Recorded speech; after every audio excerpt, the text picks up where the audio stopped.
पूर्व उपाध्यक्ष उत्तराखंड संस्कृत एकेडमी, पूर्व कैबिनेट मिनिस्टर दर्जा उत्तराखंड सरकार। ये जो है वो ज्योतिष के ऊपर हो रहा है। इसके अंदर लक्ष्य ज्योतिष संस्थान जो है वो ये प्रोग्राम कर रही है, जो अंतर्राष्ट्रीय स्तर का है। और इसके अंदर जो लोग आए हैं वो काफ़ी अच्छे लोग हैं, काफ़ी विद्वान लोग हैं जो इसके अंदर आए हैं। सांख्यिकी गणनाओं के ऊपर आधारित जो विज्ञान है उसके अंदर कहीं संभावना का स्थान नहीं है। संभावनाएं उनके अंदर होती है जिसके अंदर केवल प्रेडिक्टिविटीज़ होती है। जिनका आधार अगर सांख्यिकी गणनाएं हैं तो उनके अंदर जो है वो प्रेडिक्शन 100% होते हैं। जो बात ज्योतिषी करता है वो अगर आधारहीन है तो उसके अंदर कोई स्थिति नहीं है, और यदि आधारभूत है तब उसके अंदर उसके प्रेडिक्शन 100% पाए जाते हैं। जो इस समय पंजाब की जो अस्थिरता, राजनीतिक अस्थिरता है, उसके अलावा यहाँ पे आर्थिक संकट जो इस समय चल रहा है, उसके लिए ये ज्योतिष का आयोजन रखा गया। मेरे साथ में एस.के. करवल हैं जो लीगली रूप से सभी चीज़ों को देखते हैं, और मानव है पुरोहित जो बीकानेर से हैं। इन्होंने जो है वो ये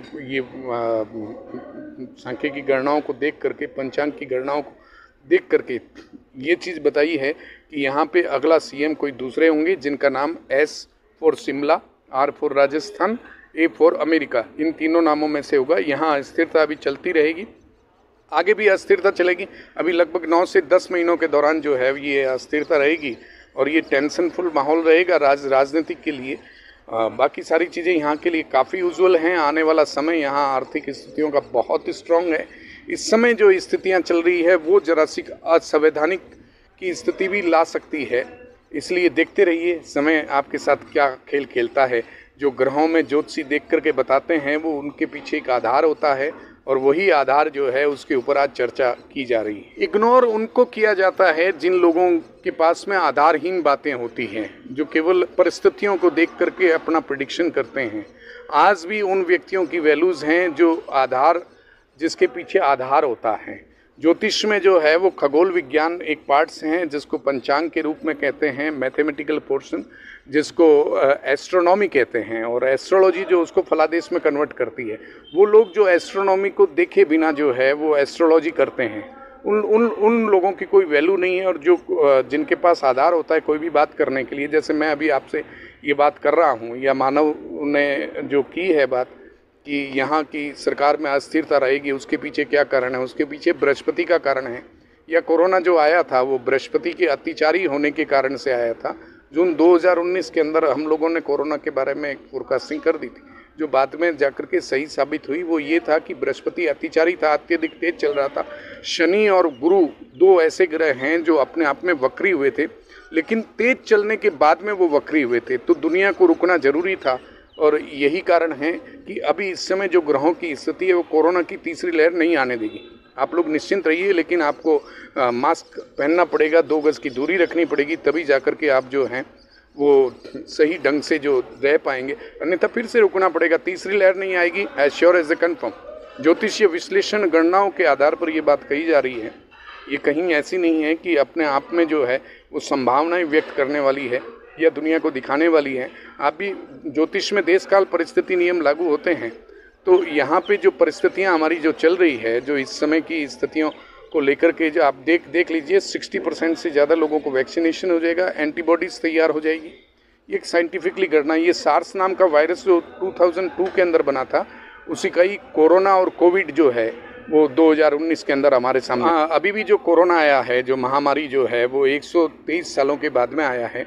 246 सालों का प्लूटो का चक्र होता है, तो ये 123 सालों के बाद के अंदर अभी आया है। और 123 साल का इस समय व्यक्ति जिंदा नहीं है, इसलिए उसको वो अपना अनुभव अपने हमारे साथ में शेयर नहीं कर सकता। वैसे आप अगर मास्क की बात करें तो जो जैन समाज में अणुव्रत है उनका एक संप्रदाय, तो उसके अंदर आज भी जो है वो पट्टी लगाने की प्रथा है, जो ये अनादिकाल पूर्व बताती है।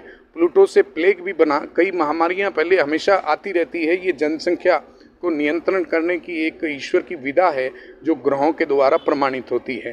प्लूटो यम को कहते हैं, जो 2 बार आता है। यहाँ जैसे 2 बार आपकी लहर आ गई थी प्लूटो की और अत्यधिक लोगों ने अपनी जान गंवाई, तो ये बेसिकली हर 123 साल 246 सालों में आना निश्चित है। प्लूटो के 5 उपग्रह है, जो अपने अपने समय के अंदर जिस जिस रेखांश और अक्षांश पर आते हैं, जिस देश जो भी देश इसके अंदर रेखांश और अक्षांशों में आता है, वहाँ पे मौत का तांडव होता है। प्लूटो यानी यम का नाम है। यम हमारे जीवन में एक बार ही आता है वो, लेकिन 2 बार अटैक करता है। मैंने आपसे कहा ना 123 सालों का एक सर्किल है, 246 सालों में 5 उपग्रह प्लूटो के होते हैं, तो वो अपने अपने समय चक्र के अनुसार आते हैं। तो कभी ये मैथमेटिकल गणनाओं का स्थिति है कि वो कितने समय में आती है। इस समय जो है वो बृहस्पति अतिचारी होने के कारण से दुनिया को रुकना पड़ा, बहुत अत्यधिक तेज चला और बृहस्पति और शनि दोनों वक्री रोट्रिगेटेड हो गए थे। इसी कारण से कोरोना आना निश्चित था, नहीं तो दुनिया में दूसरे तरीके का प्रलय आता। दुनिया को रुकना जरूरी था, और दुनिया अगर नहीं रुकती तो शायद मेरे ख्याल से ये दुनिया का विनाश हो जाए। ये कहना चाहूँगा, जो व्यक्ति आधारहीन बातें करते हैं वो ज्योतिष गलत नहीं है, यानी एस्ट्रोनॉमी कभी गलत नहीं है, क्योंकि वो सांख्यिकी गणनाओं के ऊपर आधारित है। एस्ट्रोलॉजी जो लोग करते हैं उसको कन्वर्ट करते हैं, एस्ट्रोनॉमी को जो एस्ट्रोलॉजी में कन्वर्ट करते हैं, जो फलादेश करते हैं, उनकी सोच और समझ नहीं है। क्योंकि वो पास्ट के बारे में हो सकता है आपको काफ़ी बातें बता दे, लेकिन पास्ट के बारे में बताने से कुछ नहीं है, क्योंकि पास्ट जो है वो बदला नहीं जा सकता। आप अपने वर्तमान को भी नहीं बदल सकते, लेकिन फ्यूचर को बदल सकते हैं। वर्तमान में कर्म करके आप फ्यूचर को बदलने की ताकत रखते हैं। अपने कर्मों के आधार पर मनुष्य की संकल्प शक्ति के आगे देवता और दानव भी नतमस्तक होते हैं इस दुनिया के अंदर। तो भगवान को भी आते हुए देखा है यहाँ पे। तो ये जो गलत चीज़ें जो लोग हैं उनके पास में, वो पंचांगों को देखते ही नहीं है। कोरोना के बारे में भारत के संपूर्ण पंचांगों के अंदर पहले से लिखा हुआ था। अभी इस समय जो राक्षस नाम का संवत्सर चल रहा है, इसके पूर्व इसके अंदर भ्रांति रही लोगों के अंदर कि आनंद नाम का संवत्सर था। तो इसलिए ये जो गणनाओं के अंदर लोगों के डिफरेंस जो पाए जाते हैं, दो ज्योतिष में 2 पक्ष होते हैं, एक तो ब्रह्म पक्षीय, एक होता है सौर पक्षीय। एक ब्रह्मा की शुरुआत है, एक सूर्य की शुरुआत है। तो कुछ लोग ब्रह्म पक्षीय पंचांग को मानते हैं, कुछ लोग जो है वो सौर पक्षीय पंचांग को मानते हैं।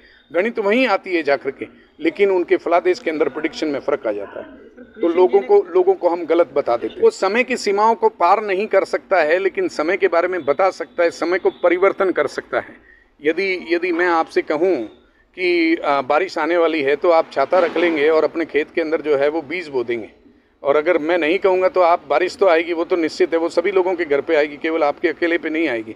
तो आप जो है अपने आप से बचेंगे नहीं। जैसे आप गर्मी के अंदर एसी का इस्तेमाल करते हैं गर्मी से बचने के लिए, और सर्दी के अंदर जो है वो आप गर्म कपड़ों का इस्तेमाल करते हैं अपने शरीर को बचाने के लिए। ये प्रकृति के अंदर हमें जीने की कला सिखाई है। प्रकृति हमें हमेशा जो है वो जीना सिखाती है।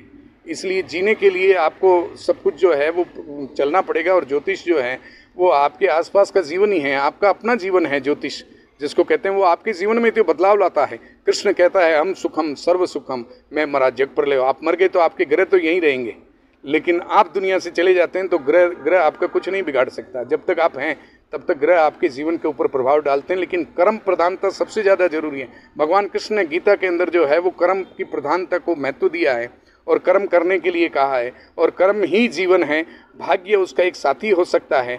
हम ये नहीं कहेंगे कि व्यक्ति को भाग्यवान नहीं बनना चाहिए। भाग्यवान के यहाँ कर्मवान सर्विस ज़रूर करता है, लेकिन भाग्य जो अपने आप में देता है वो कोई दूसरा नहीं दे सकता। वरना आप, मेरे ख्याल से आप अपने पिता के यहाँ पैदा नहीं होते, आप शायद और किसी अमीर या गरीब व्यक्ति के यहाँ पैदा। मैं देना चाहूँगा, मनुष्य की संकल्प शक्ति के आगे देवता और दानव भी नतमस्तक होते हैं। और लोग आपके बारे में क्या सोचते हैं ये महत्वपूर्ण नहीं, आप लोगों के बारे में क्या सोचते हैं ये महत्वपूर्ण है। अपने आप को स्ट्रांग बनाइए, खुद की जो शक्ति है, अपनी ताकत को पहचानें और दुनिया को दिखाएं कि हम भी कुछ कर सकते हैं। ग्रहों के आगे भी ईश्वर की विदा है, और ईश्वर जहाँ से आपको संचालित करता है वो आपके अंदर विचारों की उन्मत्ति देता है। और अपने विचारों पे, अपने आप पे काबू रख के संयमित जीवन होकर के भारत माता की जय बोले। कल का भारत विश्व गुरु आने वाला है। अगले 6 सालों के बारे में भारत की जो इकोनॉमिक स्थितियां हैं वो बहुत बदलेगी। दुनिया में भौगोलिक बदलाव होंगे और भारत एक सर्वश्रेष्ठ इकोनॉमिक के रूप के अंदर होगा।